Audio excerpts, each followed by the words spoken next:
Assalamualaikum warahmatullahi wabarakatuh. Berjumpa lagi dengan saya Haisi Komalaria, calon guru penggerak angkatan 10 Kabupaten Lampung Utara dari SMP Negeri 1 Bukit Kemuning. Di sini saya tidak sendiri, saya ditemani oleh Ibu Rizky Anggraini. Beliau adalah guru bahasa Indonesia di SMP Negeri 1 Bukit Kemuning. Assalamualaikum Ibu Rizky. Waalaikumsalam warahmatullahi wabarakatuh, Ibu Haisi. Ya, bagaimana kabarnya hari ini Bu? Alhamdulillah baik, Ibu. Bagaimana kabarnya? Alhamdulillah sehat. Baik, baik Ibu Kiki. Alhamdulillah ya, hari ini kita akan adakan percakapan pra-observasi yang Ibu nanti akan lakukan, dan saya akan mengamati proses supervisi mengajar Ibu Kiki ya di kelas. Sebelum saya melakukan proses supervisi, adapun tujuan yang dilakukan supervisi adalah yang pertama itu adalah untuk mengetahui dan juga mengevaluasi jalannya proses pembelajaran yang Ibu lakukan nanti, dan kenapa hari ini melakukan percakapan pra-observasi sebagai persiapan awal sebelum nanti Ibu melakukan kegiatan pembelajaran agar lebih percaya diri ya Bu Kiki ya, sehingga memberikan pembelajaran yang terbaik bagi murid. Kemudian ada beberapa pertanyaan nih Bu Kiki yang akan saya sampaikan kepada Ibu. Yang pertama, berkaitan dengan tujuan Ibu Kiki nanti mengajar, kira-kira nih tujuan pembelajaran yang Ibu Kiki akan sampaikan nanti apa nih tujuannya? Berdasarkan rancangan pembelajaran yang saya buat, ada 3 tujuan pembelajaran yang akan saya sampaikan kepada anak-anak. Yang pertama, mereka dapat mengidentifikasi, mereka mengetahui apa sih pengertian dari teks narasi atau cerita fantasi. Setelah mereka mengetahui itu, mereka dapat membuat cerita tersebut, ya, mereka mampu membuat ulang cerita. Apa sih struktur teksnya, bagaimana cara pembuatannya. Setelah itu, yang ketiga, mereka mampu menceritakan kembali di depan kelas. Oh, ini ceritanya. Oh, ini yang disebut dengan narasi teks. Oke, baik Ibu. Jadi di sini ada 3 tujuan pembelajaran ya Ibu Kiki ya. Nah, bagaimana nih cara pengembangan yang nanti Ibu Kiki capai setelah melakukan observasi nanti? Bagaimana cara mengembangkan? Baik, untuk area perkembangan saya menggunakan 2, yaitu yang pertama pengetahuan, yang kedua yaitu keterampilan siswa. Yang pertama pengetahuan, jadi mereka mengetahui apa yang disebut dengan teks narasi, bagaimana itu. Setelah itu keterampilan saya ingin anak-anak menceritakan apa yang ada di imajinasi mereka tentang cerita narasi tersebut itu. Oh, jadi area pengembangan yang Ibu Kiki capai itu adalah tentang narasi tadi ya Ibu Kiki ya. Nah, setelah saya mendengar ini nih Bu, bagaimana rancangan pembelajaran yang Ibu nanti diterapkan di kelas nanti? Mungkin dari segi strategi pembelajaran, yang model pembelajarannya atau metodenya gitu. Untuk strategi yang akan saya gunakan yaitu pembelajaran berdiferensiasi. Oh, iya. Jadi berdasarkan kesiapan belajar siswa ya Ibu, yang diintegrasikan untuk pembelajaran sosial dan emosional mereka. Kemudian saya akan melakukan pembagian kelompok nih kepada mereka. Jadi setelah saya bagi kelompok, kemampuan, keterampilan dan kreativitas mereka kan akan maju sesuai dengan model yang saya gunakan, yaitu saya menggunakan based learning ya, problem based learning. Metode yang akan saya gunakan mungkin itu sih, diskusi kelompok tentang narasi itu, dan ada tanya jawab dan tugasan. Oh, baik Bu Kiki. Berarti untuk media pembelajaran nanti Ibu Kiki akan menggunakan ini ya, mungkin ya, PowerPoint atau ya? Iya, bisa. PowerPoint insya Allah akan saya gunakan. Iya. Saya akan memberikan contoh-contoh apa sih itu narasi. Iya, benar-benar. Nah, kapan nih Bu Kiki kira-kira pembelajaran tersebut, di hari apa nih Bu Kiki bisa saya akan melakukan supervisinya? Nah, kebetulan saya ada jadwal libur di hari Senin besok, jadi mungkin bisa ya hari Senin besok. Oh, boleh. Nanti hari Senin saya akan melakukan supervisi di kelas Ibu ya. Baik, nanti kira-kira di kelas berapa nih Bu Kiki nanti? Di kelas 72. Oke, boleh. Nanti baiklah Bu Kiki, mungkin nanti saya akan melihat cara mengajar Bu Kiki nanti. Saya akan mensupervisi di kelas Bu Kiki. Boleh ya Bu ya? Boleh Ibu. Iya, baik. Baik Bu, terima kasih banyak ya atas waktunya hari ini sudah bersedia berbincang-bincang dengan saya dengan melakukan percakapan pra-observasi pada hari ini. Nah, nanti kita bertemu lagi Bu Kiki di kegiatan pasca observasi ya Bu ya. Pasca observasi. Di hari nanti Bu Kiki kapan bisa melakukannya, apa di hari Rabu? Senin ya. Oke, boleh. Ya udah, baiklah demikian Bu Kiki percakapan kita hari ini. Saya mengucapkan terima kasih banyak atas waktunya. Assalamualaikum warahmatullahi wabarakatuh. Waalaikumsalam warahmatullahi wabarakatuh.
Ketua kelas pimpin doa. Semua siap.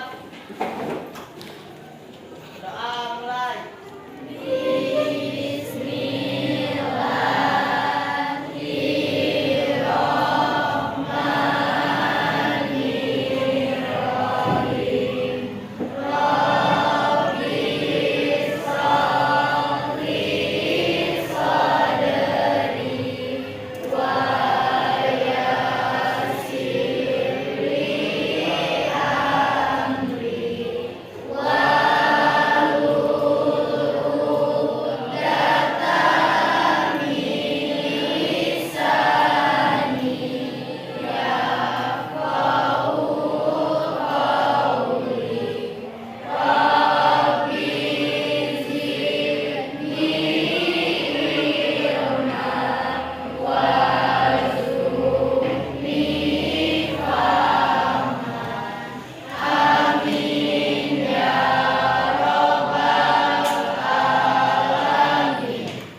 Sebelum mulai pembelajaran, misinya terlebih dahulu. Andre Faldo, Reza Fitriya ya. Ella Mirza Afi, Muhammad Davi Ramadhani, Putra Aji, Indi Lasinta, Cynthia Adelia, Yulfiko Junantara. Alhamdulillah hari ini hadir semua ya. Lutfi, menanya apa kabar semuanya?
baca ya. Sebuah danau menandai langit yang luas. Ada kura-kura yang memandang langit luas.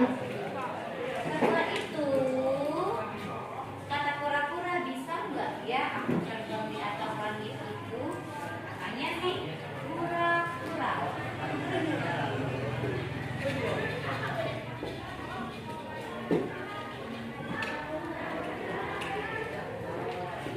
Suaranya dia, aku tidak suka, kata dia tuh. Dia berkhayal kalau dia bisa terbang. Dia lihat burung merpati yang cantik. Gimana ya kalau misalnya saya minta bantuan sama burung ini untuk terbang? Bisa kayak?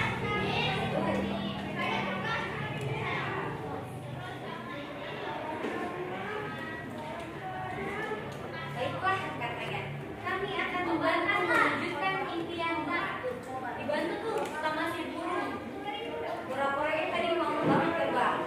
Tapi perlu diingat bahwa jangan sekalipun kamu membuka mulut, karena itu akan membuatmu terjatuh. Tenang saja, kata si kura-kura. Aku akan menggigitmu sekuat-kuat. Iya, dia mengambil satu ranting. Ya, burungnya pegang kanan kiri. Kasih ke kura-kura. Setelah menggigit batang, pasang burung merpati pun memegang kayunya. Ya, 1, 2, 3, mereka terbang. Yeay! Kura-kura sangatlah terlihat gembira. Ya, tiba-tiba dia lihat ada angsa. Wow, angsanya terkejut melihat dia bisa terbang. Kura-kura lain melihatnya dari bawah. Oh, keren banget ya, katanya. Kok bisa ya dia terbang? Hebat sekali kau, katanya. Oh. Tapi kura-kura yang merasa hebat itu lupa kalau dia disuruh tutup mulut terus. Tiba-tiba dia ngomong. Ya mulutnya, kura-kura lupa dengan pasang merpati. Ketika ia membuka mulutnya, dia terjatuh karena dia sudah sombong itu.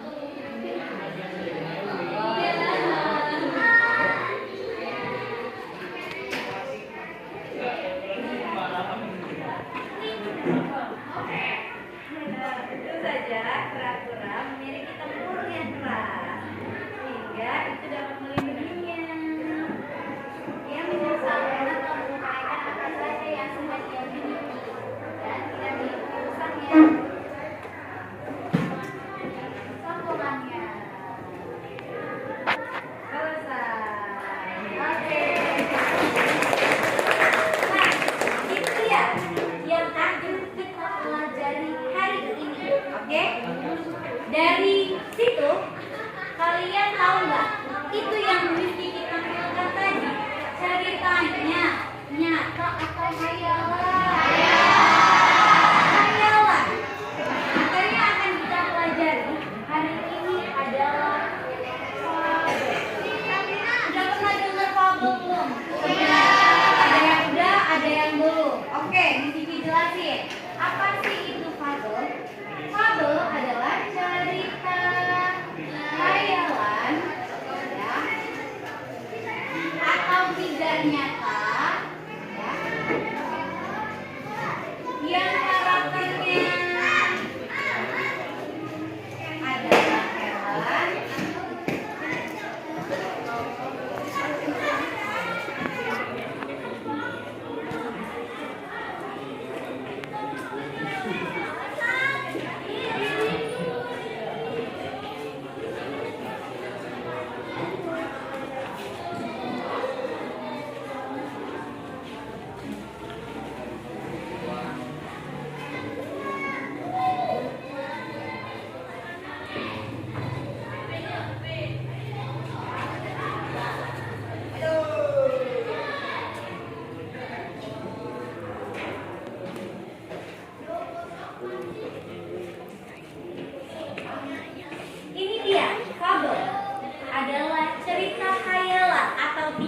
nyata, ya, yang ditulis oleh penulis, tapi karakternya seperti manusia. Bertujuan untuk apa? Menghibur para pembaca dan memiliki pesan moral. Dari cerita tersebut, dari cerita tadi yang udah kalian tonton, kira-kira menghibur nggak? Menghibur. Menghibur. Ada pesan moralnya tidak? Ada. Apa sih pesan moral yang ada di cerita tersebut? Jangan sombong. Terus harus bersyukur dengan apa yang kita punya. Benar nggak? Pura-pura kurang bersyukur. Karena dia kurang bersyukur, jadi dia pengennya terbang. Udah diajak terbang, dia sombong karena ngeliat kura-kura yang lain bisa terbang di gue katanya. Jatuh deh dia, iya nggak? Karena kesombongannya. Sampai sini pengertian fabel paham? Kita lanjut ke struktur fabel. Ini struktur itu apa? Struktur itu langkah-langkah cara pembuatan fabel. Ya, struktur fabel sama seperti struktur teks narasi. Pertama ada orientasi. Ya, Miss, orientasi itu apa? Orientasi itu perkenalan tokoh. Ada suatu hari tinggallah seekor kura-kura yang hidup berbahagia di sebuah sungai. Ya, setelah ada orientasi, udah perkenalan tokohnya siapa aja, baru masuk nih yang kedua ada komplikasi. Pernah dengar kata komplikasi? Pernah. Ada yang sakit nih, komplikasi tuh apa sih komplikasi? Oh, ternyata komplikasi adalah masalah yang timbul di dalam cerita. Oh, masalahnya apa sih di dalam cerita itu tadi? Masalahnya karena kura-kura kepengen berenang, itu suatu masalah. Berenang. Kura-kuranya kepengen terbang, tapi dia tidak punya sayap. Iya enggak? Iya. Itu adalah komplikasi. Setelah komplikasi ada resolusi. Apa resolusi, Jupiko? Resolusi adalah penyelesaian.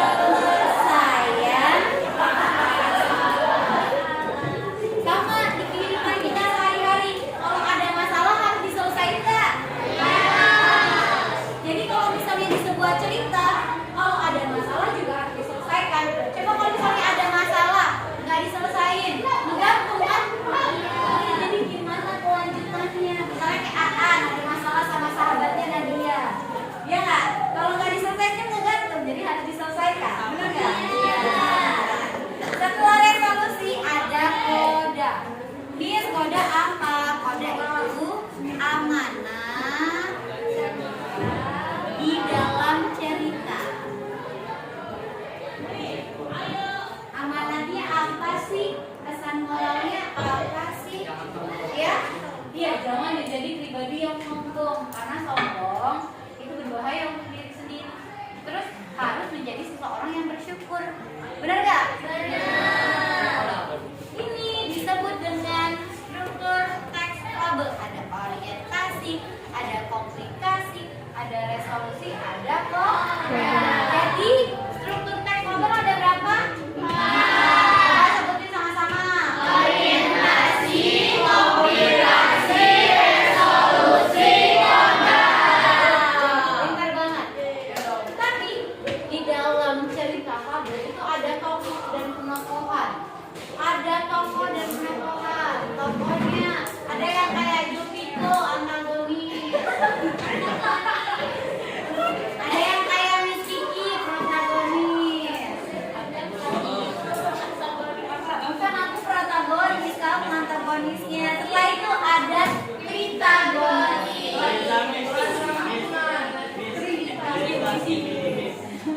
Antagonis adalah tokoh yang berperan jahat. Kalau protagonis baik sekali hatinya. Setelah itu, habis itu ada tritagonis. Apa sih tritagonis? Tritagonis itu penengah yang menengahkan. Ih, kamu jangan berantem kamu jadi baikan ya sama Cici, ya kan? Yang berkelahi itu ya tritagonisnya.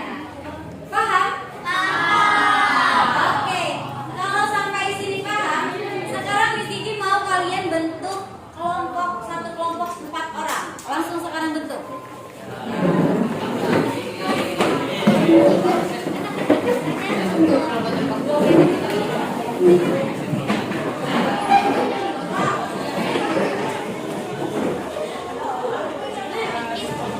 Oke, sudah. Buka bukunya. Buka bukunya.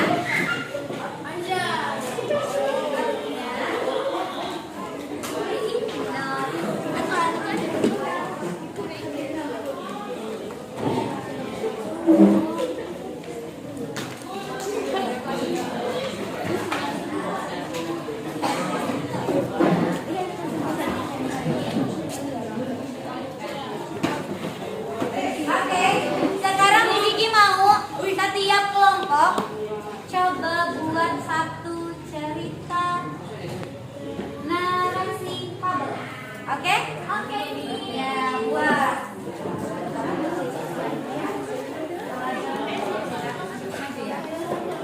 Oke.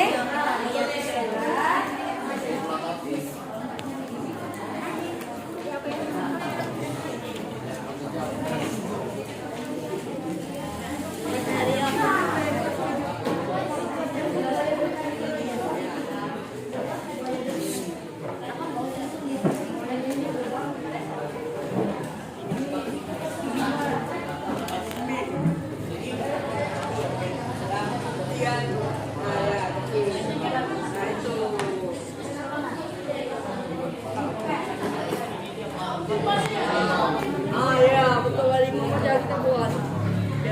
Harimau Mary. Di pada suatu desa adalah terdapat harimau Mary.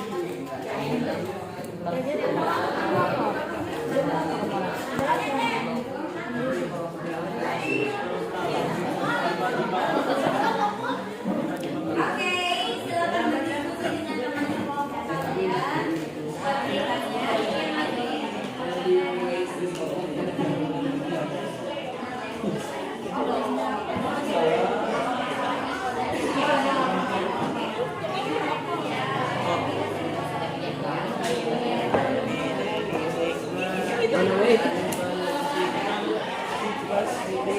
Rasakan kebakaran dalam.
Dia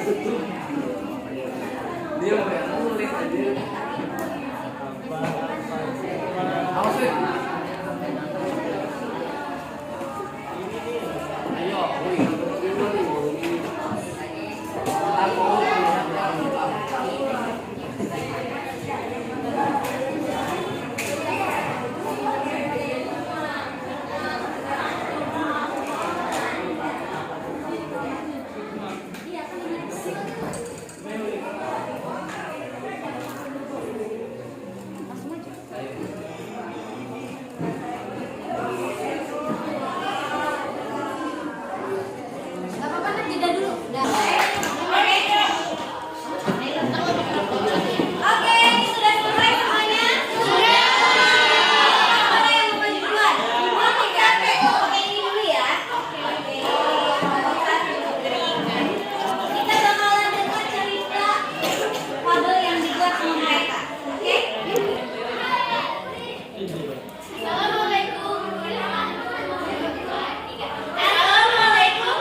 kembang meminta semut dan belalang untuk berbaikan dan meminta maaf, menjalani musim dingin bersama-sama.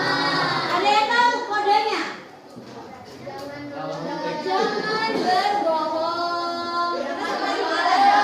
Jangan menjadi pribadi yang apa gimana? Jangan mencuri, pintar. Silakan kita beri tepuk tangan.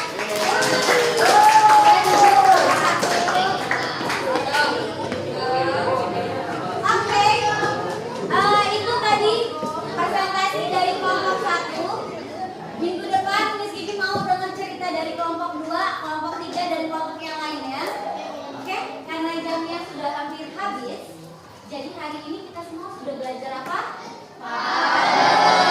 Sudah belajar fabel. Apa sih itu fabel? Cerita hayalan atau cerita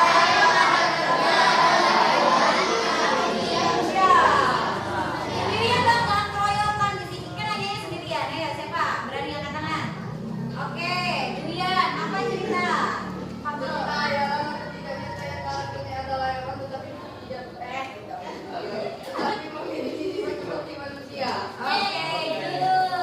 Terus tadi kalian juga sudah belajar struktur dari fabel, benar nggak?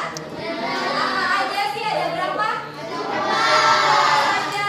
Orientasi, komunikasi, resolusi. Ada 4. Coba sendiri, mau sendirian? Sebutin, ayo apa aja? Good, very good. Jadi hari ini kita sudah belajar fabel. Ada orientasi, komplikasi, resolusi, dan moda.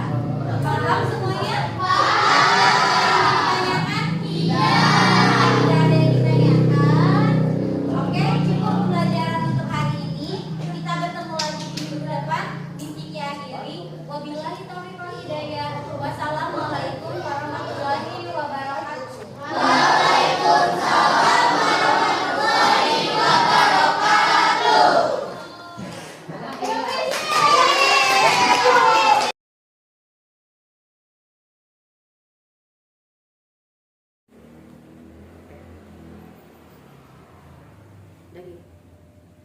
Assalamualaikum warahmatullahi wabarakatuh.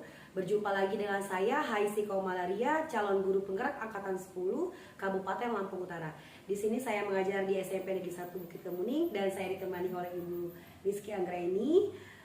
Saya telah melakukan observasi pada kegiatan supervisi akademik dan saya pun sudah melihat bagaimana cara mengajar Ibu Rizky di kelas. Baik, assalamualaikum Ibu Kiki. Waalaikumsalam Ibu Haisi. Bagaimana tadi kabarnya? Baik ya hari ini? Alhamdulillah baik. Ibu gimana? Baik. Alhamdulillah. Baik, alhamdulillah. Di percakapan pasca observasi ini saya akan memberikan pertanyaan-pertanyaan ya Bu ya kepada Ibu berkaitan dengan jalannya proses observasi kelas yang sudah Ibu lakukan dengan tujuan untuk mengevaluasi sejauh mana proses pembelajaran yang sudah Ibu Kiki lakukan tadi. Untuk pertanyaan pertama, bagaimana nih Ibu perasaan Ibu terkait dengan jalannya kegiatan observasi di kelas yang sudah Ibu lakukan? Iya, karena belum terbiasa di observasi, jadi saya awalnya agak sedikit grogi ya Ibu, tapi alhamdulillah berjalan dengan baik. Iya, oke. Ya alhamdulillah ya Bu, sudah berjalan dengan baik sih. Bisa diceritakan kembali Bu, area pengembangan apa nih yang Ibu Kiki lakukan di dalam kelas? Kemudian langkah-langkah atau tahapan-tahapan pembelajaran apa yang Ibu lakukan di dalam kelas tersebut? Iya, kalau tahapan tentunya saya pertama membuat perangkat pembelajaran ya Bu. Kemudian untuk area pengembangannya mungkin dari area pengetahuan dan juga keterampilan. Nah itu pertama saya mengasah kemampuan pengetahuan siswa terlebih dahulu. Apakah mereka memang sudah mampu atau memahami materi yang saya ajarkan tentang naratif teks itu, cerita narasi. Setelah itu, setelah mereka mengetahui, mereka paham, saya meminta mereka untuk membuat cerita narasi tersebut dengan hayalan mereka. Seperti apa itu hayalan mereka. Setelah itu, saya meminta mereka untuk menceritakan kembali apa sih yang sudah mereka tulis itu di keterampilannya Ibu. Oke, jadi area pengembangan yang berkaitan dengan pengetahuan keterampilan menurut Ibu sejauh ini pengembangannya sudah sampai tadi ya Bu ya. Apakah sudah berhasil nih Bu dilakukan di kelas itu? Kira-kira? Menurut saya sih alhamdulillah berjalan dengan baik, tapi itu pasti ada kekurangannya sih Iya, Ibu. benar sih. Oke, jadi sudah Ibu lakukan tadi dengan baik, sudah berjalan sesuai apa yang Ibu Kiki mau gitu ya, sesuai dengan tujuan pembelajaran. Tapi masih ada kekurangannya ya Bu Kiki ya. Nah, menurut Ibu Kiki, kekurangan atau mungkin kendala-kendala yang Ibu hadapi pada saat proses pembelajaran di kelas itu apa nih kendalanya? Ya, mungkin sama ya Bu, sama dengan kayak seperti guru-guru lain. Kekurangannya itu satu, ada beberapa siswa yang tidak ingin terlibat di dalam proses pembelajaran itu. Iya. Jadi itu ya itu menurut saya kekurangan yang amat merugikan lah, karena mereka tidak ingin terlibat di dalam proses pembelajaran yang saya buat. Oke, baik. Jadi beberapa siswa itu tidak mau terlibat atau kurang aktif gitu ya, mungkin hanya mengandalkan teman seperti itu ya Bu ya? Iya benar. Menurut Ibu mengapa tuh kok bisa terjadi sih Bu kurang aktif, ngapa kok mereka tuh nggak bisa ikut terlibat, itu kenapa ya Ibu? Kekurangan atau hambatan? Baik, potong aja kali ya. Ini apa ini? Ini ya? Tidak. Oh ini harusnya Enggak. Ayu yang nanya ini. Iya, aku nanya. Berarti potong lagi ya dari sini ya. Berarti aku nanya dari sini aja biar enak. Beberapa siswa kan kurang aktif. Baik, jadi Mereka aku dari sini ya. kenapa kurang aktif kata kamu ya. Iya, gini aku dari sini ya. Dari Iya. baik jadi ada beberapa siswa dari situ biar aku Iya. bisa enak potong ya. Baik Bu Kiki, jadi ada beberapa siswa yang tidak terlibat atau kurang aktif nih ya menurut Bu Kiki. Kemudian siswa itu hanya mengandalkan teman-temannya aja gitu, seperti itu ya Bu? Iya benar Ibu.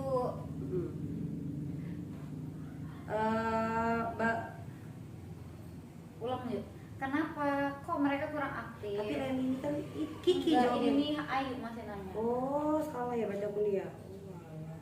Ini baru aku yang jawab. Oh iya deh, yaudah ya. Dari sini ya. Iya. Baik Bu Kiki, jadi ada beberapa siswa yang tidak terlibat atau kurang aktif, mungkin hanya mengandalkan teman seperti itu ya Bu ya? Iya Ibu, benar. Mereka seperti kurang aktif seperti itu. Oke, iya betul. Menurut Ibu nih, mengapa hal itu bisa terjadi? Kenapa mereka kurang aktif? Kenapa tidak mau terlibat dalam diskusi itu misalnya? Mungkin dalam pembagian kelompok dengan jumlah siswa yang terlalu banyak kelompoknya, saya mungkin menggunakan pendekatan yang kurang sesuai kali dengan minat dan bakat mereka ya. Misalnya kelompoknya berdasarkan gaya belajar mereka, secara visual, auditori, kinestetik, sehingga anak-anak merasa harusnya lebih nyaman dengan proses tersebut. Jadi seharusnya saya menyesuaikan kenyamanan anak tersebut, melakukan pertanyaan kepada anak dengan sesuai dengan kegiatan yang mereka lakukan. Oke, baik Bu. Jadi rencana kedepannya Ibu Kiki lakukan pada saat nanti proses pembelajaran ke depan, Ibu akan menyesuaikan dengan kenyamanan mereka, menggunakan gaya belajar masing-masing. Ya. Ada yang menggunakan gaya belajar visual, menggunakan gaya belajar auditori, dan juga menggunakan gaya belajar kinestetik mungkin Ibu Kiki ya. Seperti itu. Mudah-mudahan nanti Ibu Kiki rencanakan itu dapat terrealisasi dan memberikan proses pembelajaran yang lebih baik dibandingkan dengan kemarin ya Bu ya. Iya. Nah, saya tunggu nanti cerita-cerita Ibu Kiki lagi, apakah bisa direalisasikan, kapan nih Ibu Ibu akan melakukan perubahan dengan rencana yang akan Ibu sampaikan tadi.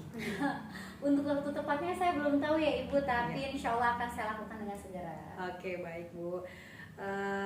Mungkin nanti akan saya tunggu saja proses setelah Ibu merealisasikan itu ya Bu ya. Iya.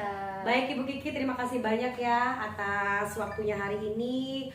Terima kasih juga Ibu Kiki sudah menyempatkan waktu untuk saya observasi supervisi hari ini. Saya ucapkan terima kasih banyak. Terima kasih. Assalamualaikum warahmatullahi wabarakatuh. Waalaikumsalam warahmatullahi wabarakatuh. Terima kasih Bu Kiki. Mantap, Ibu. Oke. Keren. Beres, Beb. Dah. Jadilah. Ini kan